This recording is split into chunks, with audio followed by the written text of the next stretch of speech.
किसी मोमिन का बाप या किसी मोमिन की मां कैद हो जाए, गिरफ्तार हो जाए, जेल में भेज दी जाए, कितना परेशान होगा, कितनी कोशिश करेगा कि किसी तरीके से इनको जेल से निकाला जाए। बड़े से बड़ा लॉयर करना पड़े, बहुत ज्यादा महंगी फीस देगा उस वक्त।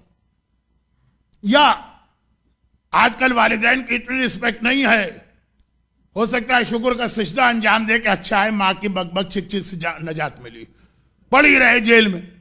तो ये ऐसा ही होगा जो अपनी बीवी से बहुत मोहब्बत करता। बीवी से मोहब्बत करने वाले ही मां को जो है डिग्रेड करते। तो चले उसकी बीवी अगर जेल में गिरफ्तार हो जाए, और किसी से तो आदमी मोहब्बत करता है, जिससे मोहब्बत करते वो जेल चला जाए और मालूम हुआ कि कैद के आलम में है, और कैद भी ऐसी के कैद में उस पर टॉर्चर किया जा रहा। अब आजकल तो दुनिया उल्टी हो गई है, बहुत सी जगह पे जेल में ज्यादा ऐशो आराम मिलते हैं, इतना अपना घर में भी नहीं मिलता। लेकिन आप आए तो इंडिया से है ना, कुछ पाकिस्तान के लोग होंगे मेरी तरह से। इंडिया और पाकिस्तान में क्या होता, ऐसी जेल होती है कि नानी याद आ जाती। और ये मेरी समझ में नहीं आया कि हमेशा नानी क्यों याद आती है, दादी क्यों याद नहीं आती है। खैर खैर वो होगी कोई ऐसी नानी इस्लाम में या तारीख इस्लाम में। अच्छा, तो अब खुलासा ये कि जेल में है, खाली जेल नहीं है, बहुत टॉर्चर के साथ है, जिससे भी मोहब्बत है। मां बाप तो मैंने इसलिए कहा कि वैसे नेचुरली इनसे मोहब्बत होती। कितनी कोशिश करेगा आदमी, लॉयर अलग लेगा, अपने ताल्लुकात अलग इस्तेमाल करेगा, जायज और नाजायज को छोड़े। हो सकता है जेल में वहां पैसे वैसे दे के, रिश्वत वगैरह दे के उनके लिए फैसिलिटी लेना चाहे, अपनी हद तक पूरी कोशिश करेगा।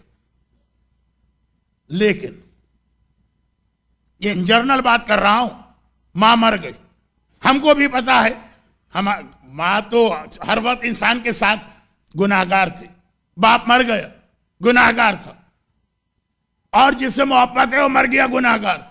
कहां गया? जेल में गया, सख्त तरीन जेल में गया। ये दुनिया की जेल तो क्या होगी जो कब्र की जेल। और अगर अजाब आ रहा है तो सख्त तरीन अजाब आ रहा होगा। दुनिया में क्या टॉर्चर होता है जो कब्र के अंदर अजाब दिया जाता है गुनाहगार को। कोई फिक्र है, कोई परेशानी है, कुछ उनको उस कैद से रिहा कराने के लिए कोई इंसान कोशिश कर रहा है? पाकिस्तान में मैं पर्सनली जानता हूं, क्योंकि शहर कराची से मेरा ताल्लुक है। कराची में तो बहुत से बेगुनाह भी कैद हो जाते हैं। औलाद कैद हो गई, जवान बेटा अगर बाप बूढ़ा, मां कैद हो गई अगर बेटा जवान, मकान तक लोगों ने बेच दिए हैं ताकि लॉयर की फीस और कोर्ट की फीस किसी तरह इनको रिहा कराना। प्रॉपर्टी आदमी सेल कर देता है सिर्फ इसलिए कि जेल में है, यह बर्दाश्त नहीं हो रहा।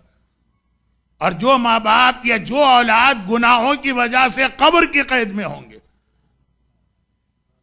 मौला का जुमला है कि कब्र क्या है कब्र? इन्नल कब्र रौज़तुन मिन रियाज़िल जन्नह व हुफ़रतुन मिन हुफ़ुरिन नार। जन्नत का बाग भी है कुछ लोगों के लिए, कुछ के लिए जहन्नम का सख्त तरीन अज़ाब उसी कब्र में।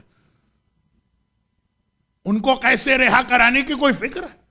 और कोई रात ना सही तो शब जुमा इसीलिए बनाई गई है कि कम से कम आज तो याद कर लो अपने उस मरहूम को जो खुदा मालूम कब्र में किस हालत में है। यौम तुबला सरायर, कुरान ने कयामत के लिए कहा, कयामत में हर आदमी का सीक्रेट खोल दिया जाएगा। कब्र में तो हमें नहीं पता ना, उम्मीद है कि मोमिन है तो अच्छी हालत में होंगे, लेकिन क्या अभी 50-50 चांस तो है ना। फिक्र है यहां पे कोई अपना मकान बेचता है अपने माँ या बाप के गुनाह को माफ कराने के लिए। एक रात, आज की रात 2 रकत नमाज या हदिया वालिदैन पढ़ना कुछ लोगों के लिए मुश्किल हो जाता है। 1-2 रकत नमाज वीक में एक दिन, वो जरा मुश्किल हो जाता। कोई एहसास ही नहीं कि जेल, सख्त तरीन जेल, और जेल का अजाब, सख्त तरीन अजाब, दुनिया का कोई अजाब या कोई टॉर्चर कब्र के का तो मुकाबला ही नहीं कर सकता। आज की रात शब जुमा, एक मकसद यह भी है कि इंसान खुद भी अपने आप को चेक करे। ऐसा ना हो कि उनकी मदद करते करते खुद इतने गुनाह करके जाएं कि पता नहीं कब्र में हमारा क्या हश्र। मगर उनकी भी मदद करो जो जा चुके। और उनको तो हमारे अलावा और कौन याद करेगा। 2 रकत नमाज हदिया वालिदैन तो मैंने बतौर मिसाल कही, ये तो इजीएस्ट अमल है जो हर आदमी कर सकता, और खास तौर पर अटलांटा के रहने वाले कि भाई अटलांटा में क्या ऐसी खास बात है, यहां लोग बहुत वालिदैन के नाफरमान है। नहीं, ये मसला नहीं, मैंने सुना है, बल्कि पूरे वेस्ट की यह हालत है। ड्राइव करके लोग आते हैं, कोई 40 मिनट की ड्राइव, कोई 30 मिनट की ड्राइव, कोई 20 मिनट की ड्राइव, नियरेस्ट पे गालिबन 10 मिनट की ड्राइव तो होगी। तो नमाज हदिया वालिदैन तो कार चलाते हुए भी आदमी चलते हुए हालत में ये नमाज पढ़ सकता है, टाइम भी अलग से नहीं देना। वो तो आपको मसले मालूम है, उलमाए कराम आपकी रहनुमाई करते हैं कि सुन्नत नमाज चलते फिरते भी पढ़ी जा सकती है। हाँ, वजू करना है और किबले से नहीं, किबला नहीं और बातें नहीं करना, लेकिन इतनी फैसिलिटी के बावजूद अब ये खाली नमाज हदिया वालिदैन मौजू नहीं है आज का, मौजू है कि वालिदैन, और वालिदैन इसलिए मैंने कहा कि अक्सर वालिदैन का इंतकाल पहले होता है फिर औलाद। हो सकता है किसी का यही केस, वो खुद बूढ़ा हो, उसके जवान दुनिया से जा चुके हो, भाई बहनें, चचा, खाला, पोपी, ये सारे के सारे और औलाद। फिक्र कि वो जेल में है मरने के बाद, यानी 50-50 चांस, कोई मदद करो उनकी। और जिनके गुनाह हमारी आंखों के सामने, हमें पता है कि हमारी मां नमाज फजर नहीं पढ़ती, दुनिया के सामने कहना भी हराम है, लेकिन खुद तो जानते हैं ना कि इसकी सजा बर्दाश्त कर रही। तो आज की रात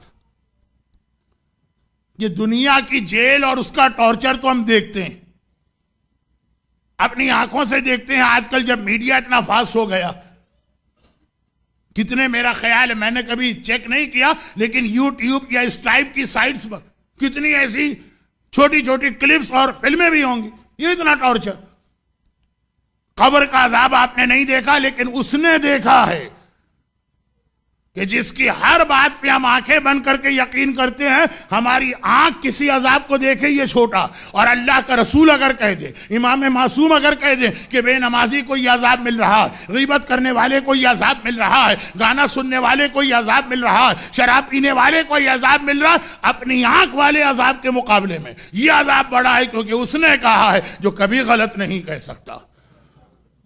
ये यकीन होना चाहिए, यह है विलायत, यह है रिसालत, यह है इमामत, और वो कह रहे हैं। मगर